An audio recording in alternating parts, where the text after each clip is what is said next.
In the heart of Aba, Nigeria, lived a woman named Ngozi, a vibrant soul with dreams larger than her small tailoring shop. At 33, Ngozi was known for her warm smile, generous heart, and a laugh that could light up a room. But behind that smile was a story most people never knew, a story of pain, endurance, and eventually power. Ngozi had married Chinedu at 26. He was charming, soft-spoken, and knew all the right words. He came into her life when she was still grieving the sudden death of her mother. He offered comfort and companionship, and it felt like God had finally sent her peace. In the first year of marriage, everything seemed perfect, but the moment she became pregnant with their first child, the mask came off. Chinedu started coming home late. When she asked questions, he'd lash out, first with words, then with silence. Eventually, the verbal abuse turned physical, a slap here, a shove there, always followed by half-hearted apologies and tears. Then came the manipulation. "You're lucky I even married you. Without me, you'd be nothing. Who will believe you?" Ngozi kept quiet.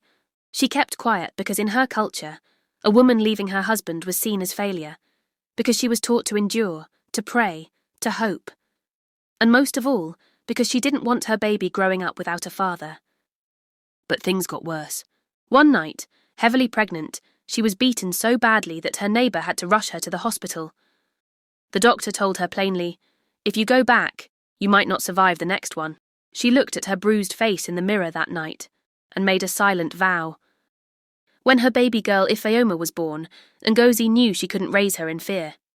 She moved out of their home with just a Ghana must-go bag, her sewing machine, and a baby wrapped in old Ankara cloth. Her in-laws called her disrespectful. Her pastor told her to forgive. But Ngozi had seen the edge of death and refused to look over it again. She moved into a one-room apartment behind a friend's compound and restarted her tailoring business.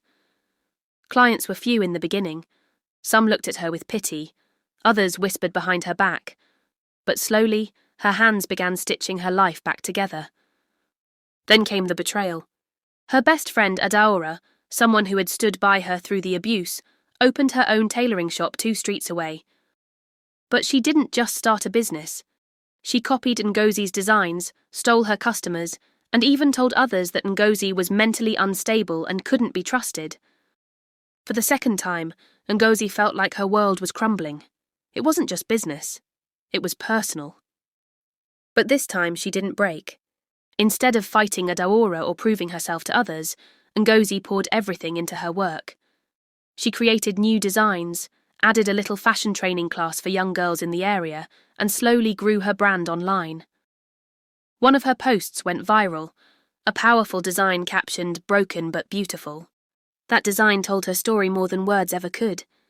By 35, Ngozi had opened a small fashion house and was employing 3 women, all survivors of domestic abuse. Her daughter, now 8, sometimes sat in the corner drawing dresses and dreaming of becoming like her mother. Ngozi still bore scars, some visible, some hidden, but she was no longer just a survivor. She was a builder, a nurturer, a force. Lessons from Ngozi's journey. Abuse doesn't always look like fists at first. It starts with manipulation, control, silence. Silence doesn't heal. Speaking up might not fix everything, but it saves lives. Leaving isn't failure.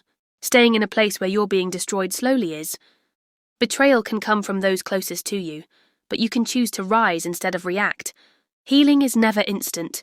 It's a journey of stitching back your life thread by thread. Ngozi's story is not just about surviving abuse or betrayal. It's about choosing herself, again and again.